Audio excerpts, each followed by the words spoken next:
Campbell County Cooperative Extension Service, Lakeside Commons Education Gardens, and we are here outside enjoying this beautiful morning. I can't tell you how much I appreciate these cooler temperatures, late summer. I just love it. So I was out here working this morning, and guess what I was doing in the rose garden?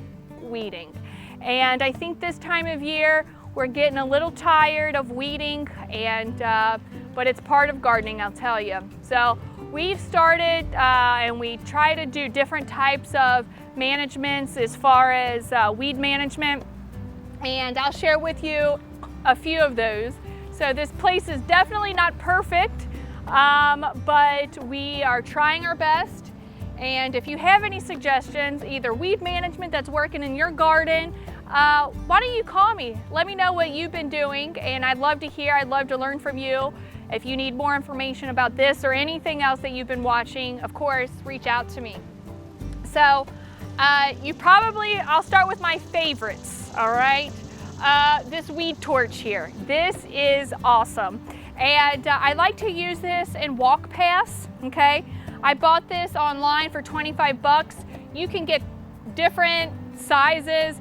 Really, this is like your Coleman camping grill, propane tank. You can get an actual grill, you know, the larger grill tanks for different ones here. But you can kind of maybe hear it starting up there.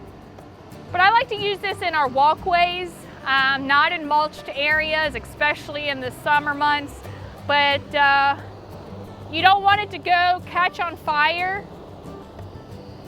It's really just burning that foliage, so it's not able to photosynthesize. To me, this is very relaxing. Okay, you want to make sure that you're getting it on the smaller foliage as possible. If you're getting weeds that are up to your knees, you know, it's beyond the torch. So this is intended for very short weeds and when I'm using the blowtorch or the weed torch in this area, I try to do it at least twice a week. I haven't been very good this year because I've been out weeding in other parts of the garden, and since COVID we don't have as many volunteers, and so we're out here working as much as possible with try to get these weeds. But very good to have, you know, and it's easy to use. One of our problematic weeds that we've been having this year is nutsedge. And nutsedge, it forms or likes to grow in areas that stays really wet. I see it in our lawn, and I also see it in our ornamental beds. You cut your grass today, tomorrow it seems like the nutsedge is tall again and, you know, flying around in the air. So how do you know it's nutsedge? Well, it's not a true grass, and it has a yellow tint to it compared to most of our home lawns is seeded with a fescue, and it's really shiny. It's actually really pretty. I love it, but it is very, very annoying in our landscape. So I like to get rid of it. We have resorted to mulching with some really thick cardboard. When we get shipments of stuff in our office, we repurpose that as much as possible out in the garden, and we lay that out. We put some mulch on top of that and help to suffocate that. We do that as early as possible, not when it's mature in the summer months. If we start seeing it in the summer months, we use a post-emergent nutsedge control. There are some that you can, this one here in particular, you actually will attach it to your hose. Just follow those directions. This would be good if you're doing it in an open field with this nozzle like this. But a lot of times in our ornamental gardens, and if you haven't been here, please come out and check out all of our beautiful flowers that are blooming. But in our ornamental beds, we have a lot of tight spaces. So we don't like to use this nozzle in our ornamental beds.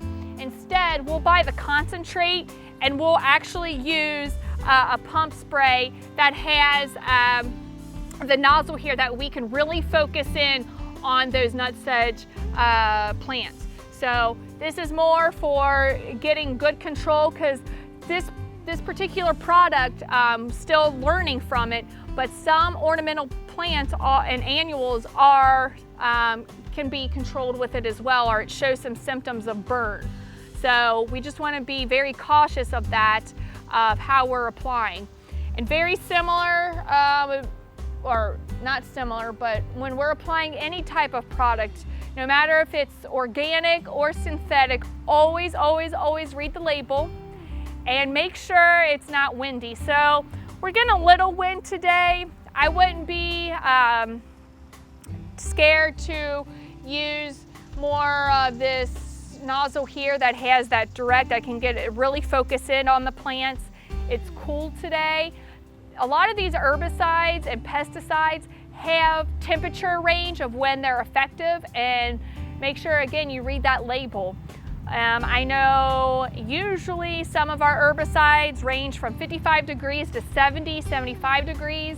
So we got to keep that in mind. If it's too cold or if the foliage is wet, that herbicide's not gonna be effective. So again, make sure you read the label and follow that accordingly. One of my other favorite tools, you may have heard me in the past, is called a scuffle hoe. It's a great tool, very sharp. I love it. There's different shapes. Earth Tools out in Frankfurt carries this product, but you can buy from various other companies as well. The reason why I like this, well, a few reasons. It has this very long handle. I'm not bending over, and it has this handle up here. It's really nice to store, helps with storage, and also gripping. And I literally will just go back and forth motion, and because it's sharp on all sides, it will do a very good job pulling up those weeds. Now, I'm not going to use this like on a dandelion, for example. If I was picking dandelions out of the landscape, I would use one of, this tool here. But this is for your shallow-rooted weeds like your purslane that you're getting out of your landscape there. So very good tool. And then once I weed it, then I'll come back with a soft rake it up in a pile and get rid of it. So it helps my back out a lot. There's also like hand trowel scuffle hose, circular hose that, for raised beds if you want to use that. So there's all kinds of hand tools out there, making sure that you think about, you don't want to hurt your back, your body. So, we have different tools here. If you're interested in learning about tools, we have tools that are ergonomic friendly. So those are really nice. I have found my wrist over the years, serving in the restaurant that I did earlier in my days and just working with my wrist a lot. Some of these ergonomic tools really do help. Let's see. Oh yeah, I think I've talked about this quite a few times, but this is a pre-emergent herbicide. So I was talking before about nutsedge control. That's a post-emergent, meaning you apply that after it's emerged. So there are some herbicides that actually will prevent the seed from germinating. Okay, so again, follow the label accordingly. Keep it in mind though that you're not going to apply this, for example, when you're seeding your kale or your lettuce, okay? Because it can negatively affect your desirable seeds from germinating as well. So read the label. You want to wait until after seeds have germinated, or if you've transplanted, your pepper plants in your garden, you just want to wait until after the roots have really developed. Not to say it would really injure, but you don't want to put an herbicide, anything that could potentially burn any of the roots or the foliage, okay? So just make sure you follow that, but there is a difference between a pre-emergent and a post-emergent, okay? And the last herbicide that I'll talk about is like a broad spectrum. So we talked about, again, the nut sedge, that is focusing only on sedge, the nut sedge itself. So that's very specific herbicide.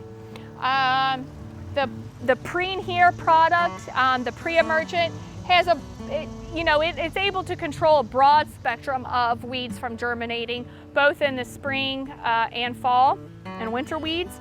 And some of our chemicals have broad spectrum. So not only is it going to kill or have a negative effect on the weeds that we're trying to control, but if we're not careful, it will hurt our desirable plants, our roses, our trees. So just be very, very careful. You definitely want to watch out for the weather. And like this one here, this is waterproof in 15 minutes. So that's really nice. So, sometimes we have a cloudy day. We don't know, the forecast says no rain, but then all of a sudden here comes a rain shower. So we're going to have to make sure that we keep an eye out on Mother Nature and see what she has in store for us. But like this one here, this one does not have a nozzle that you put up into your hose. So you'll get a spray bottle and actually mix it. And I recommend if you have something that is more for like your nut sedge, or maybe you have a pesticide, you want to make sure that it has its separate tank, okay? So get a separate tank for maybe your neem oil, and a separate tank for your broad spectrum herbicide control and your nut sedge, because not only will inside here have some residue, but these nozzles are very tricky to clean. And if you're spraying, let's just say, some neem oil on your tomatoes, and you use a broad spectrum herbicide, well, and there's some residue from the herbicide in there, you can really hurt your tomato plants, okay? So again, always follow the label. More is not better, I say that often, and that goes true for even fertilizer.